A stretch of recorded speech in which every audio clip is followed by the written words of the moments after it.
O estresse dos profissionais da saúde na linha de frente do enfrentamento à pandemia pode ser controlado com o uso do canabidiol. O fármaco pode ser eficaz no tratamento de ansiedade, depressão e burnout.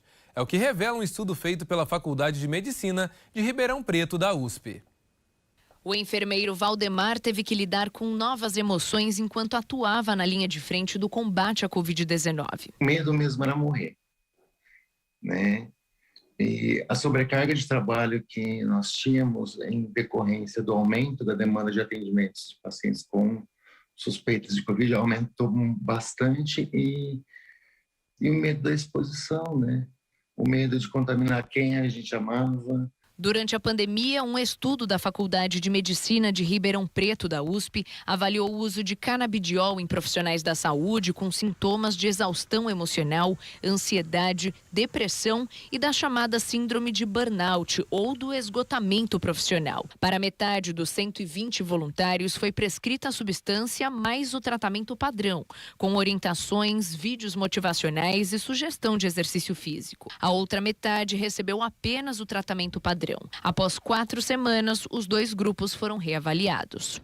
Os voluntários que fizeram uso do canabidiol tiveram uma redução de 60% nos sintomas de ansiedade, 50% nos de depressão e 25% nos de burnout. O fármaco causou efeitos colaterais considerados graves em 5 pacientes, como alergias na pele e um aumento das enzimas do fígado. Todos tiveram uma plena recuperação após a interrupção do uso. A gente só vai saber o risco-benefício, se vale a pena ou não, isso através de estudos que estão em andamento, através do estudo de expansão do estudo. Aqueles que não tomaram o canabidiol na primeira parte desse estudo passaram a tomar em uma segunda parte. E a gente está seguindo esses voluntários há mais de um ano, para ver quais são os efeitos de longo prazo. O canabidiol é uma das muitas substâncias extraídas da planta da maconha e não causa as alterações de consciência relacionadas à droga. A forma como a gente estuda é um composto isolado, né, de alta pureza. Tá? Então, quando a gente fala sobre canabidiol, a gente não está falando sobre maconha medicinal, né? Sobre o uso da maconha para tratamento de doenças.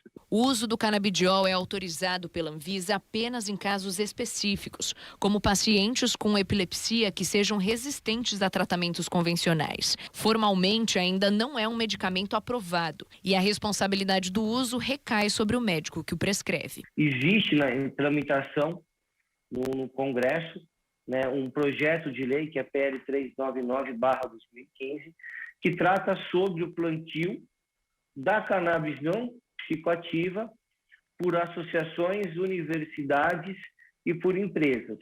Né? E a gente observa no discurso das pessoas que são contra esse tipo de comercialização, os argumentos são muito mais preconceituosos do que científicos. Olha, realmente esses 18 meses têm sido muito difíceis para todos, né? Agora imagina para profissionais que atuam na linha de frente da Covid-19. Como é que será que anda a saúde mental deles? Olha, são muitos os casos de afastamento, muitos buscam, claro, ajuda especializada. Mas para conversar sobre isso, eu vou chamar agora a Laura Marques. Ô, Laura, a gente viu, né, na reportagem um profissional falando justamente sobre o medo de morrer.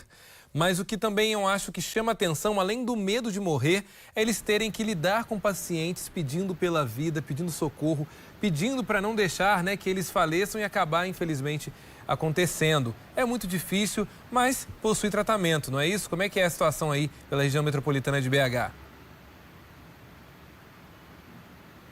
Sim, Elias, os profissionais da saúde foram muito afetados pela pandemia de diversas formas, inclusive com relação à saúde mental deles, né? Primeiro eu quero destacar aqui que interessante essa reportagem, né? Trazendo uma pesquisa envolvendo o canabidiol que pode ajudar pessoas com depressão, né?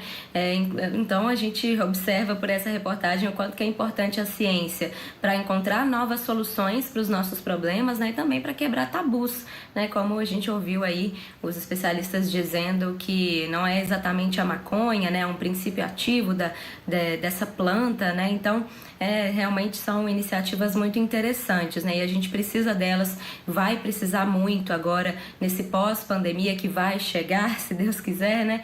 Nesse pós-pandemia, para tratar as pessoas com relação aos impactos à saúde psicológica, né? No caso dos trabalhadores da saúde, a gente sabe o quanto que esses profissionais ficaram super sobrecarregados nesse período de pandemia. Agora os hospitais já estão um pouco mais vazios, né? A gente vê pelos percentuais de ocupação dos hospitais que já estão bem mais baixos, abaixo de 50% em várias regiões aqui de Minas, mas houve um momento em que esses profissionais trabalhavam quase que mais de 12 horas por dia para tentar cobrir os buracos, para conseguir dar conta de toda a demanda de pacientes que chegava. Grande parte desses profissionais de saúde ficaram infectados pela Covid-19, né? Então, também tiveram sequelas neurológicas, né? Como a gente já falou sobre esse assunto aqui na TV Diversa em outros momentos. Então, esses profissionais vão precisar se cuidar muito do ponto de vista psicológico daqui para frente, né? Porque agora que a pandemia está arrefecendo, eles podem olhar um pouco mais para si mesmos. Eu tenho até amigos, né, familiares que são médicos, que são enfermeiras, e vejo o quanto que foi pesado para eles esse período. Então você que tem essas pessoas por perto, cuide delas também, né? Ligue, né? Pergunte como estão de fato, para ser um apoio também para essas pessoas. E até eu trouxe uma pesquisa aqui da UFMG, Elias, com alguns dados para a gente ter uma noção do quanto que as pessoas foram impactadas nesse período de pandemia. Não há nenhum estudo específico da UFMG voltado para a saúde mental dos profissionais da saúde, mas tem um estudo recente que saiu sobre empreendedores e 76% deles, que foram analisados nessa pesquisa da UFMG, disseram que tiveram a vida impactada. Aproximadamente 15% a 20% tiveram que começar a tomar ansiolíticos ou antidepressivos. Então veja só o quanto que a pandemia teve efeitos graves na saúde de muitas pessoas. E esses cientistas, né, responsáveis por esse levantamento fizeram uma pequena lista de hábitos que podem ajudar essas pessoas que estão em situação de depressão ou com o psicológico muito abalado agora nesse período de pandemia.